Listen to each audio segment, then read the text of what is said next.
Battles of Prince of Persia is a strange beast. Released in 2005 for the Nintendo DS, this turn-based strategy spin-off was a new take on the Prince of Persia franchise, and attempts to fill in the narrative blanks of the Sands of Time trilogy. I've owned this game since 2006, but had never tried to complete it.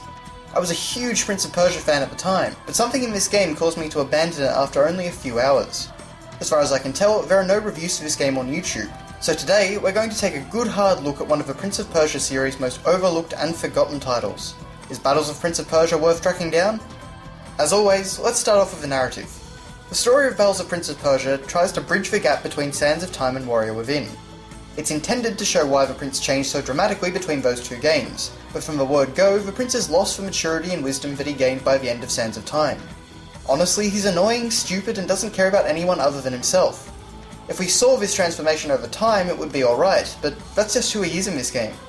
The first mission is an inaccurate retelling of the opening to Sands of Time. After some very contrived tutorial missions, we're introduced to the antagonist of Warrior Within, the Dahaka. Unfortunately, the game fails to explain what it is and why it's chasing the prince. The prince only encounters it once, but despite not knowing anything about the monster, he makes the decision to wage war on India. There is no adequate motive, and it's this sort of writing that colours the entire experience. I should also mention that we don't just follow the prince, but a total of 9 different generals, including the vizier and Farah's brother. Despite its original intention to explain what happened between Sands of Time and the Warrior Within, the Dahaka is quickly forgotten and the game moves on to its own narrative. It becomes an entirely pointless side story with little bearing on the main trilogy. If you're only interested in Battles of Prince of Persia for the story, I can't recommend it. But what if you're just looking for a fun game on the DS? Battles of Prince of Persia consists of turn-based strategy combat, in a similar vein to that of the Advance Wars or Fire Emblem series, mixed in with a card collection system. As you would expect, the basic gameplay involves moving soldiers around a grid-based battlefield and engaging enemy combatants based on individual stats and unit types. The game does contain a few interesting concepts, the most obvious of these being the card system. Before each battle you can build and customise a deck of up to 30 cards. The player can then use these cards for 2 purposes. The first is to issue orders to units. Each card has a number on it, and this number dictates how many orders the player can give on a particular turn. The second use is special effects. Most cards have some sort of special ability which can be activated instead of using the card to issue orders. Doing so ends your turn, but clever use of these abilities can give you the upper hand. And if you actually know someone else that owns the game, you can trade cards and try to build the ultimate deck. Another interesting idea is the victory point system, but it doesn't really live up to its full potential. In theory, it allows the player to either complete multiple objectives or prioritise one. Every significant action is awarded with points that get the player closer to victory.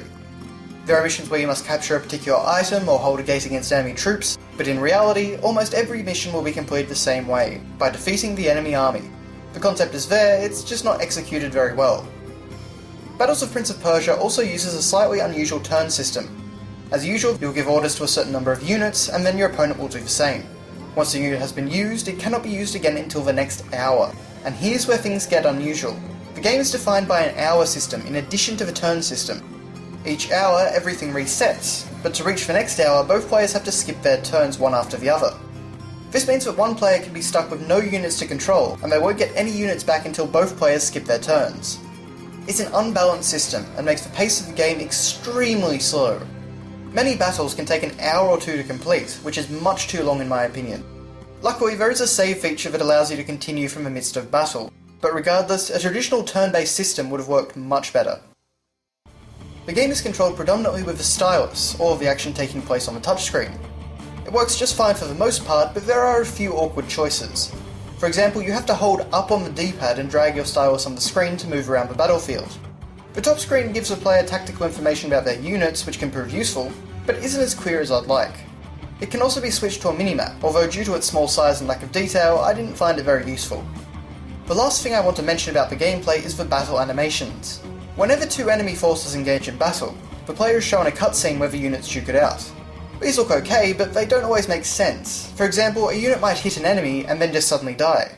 But the biggest issue is that you can't skip these scenes. You can turn them off in the options menu, but then the presentation gets particularly bland and dull, and you miss out on the most visually impressive part of the game.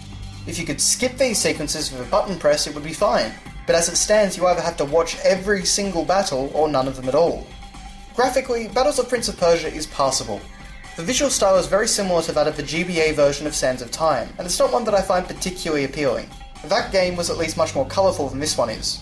Additionally, telling the story of completely static headshots isn't the best presentation.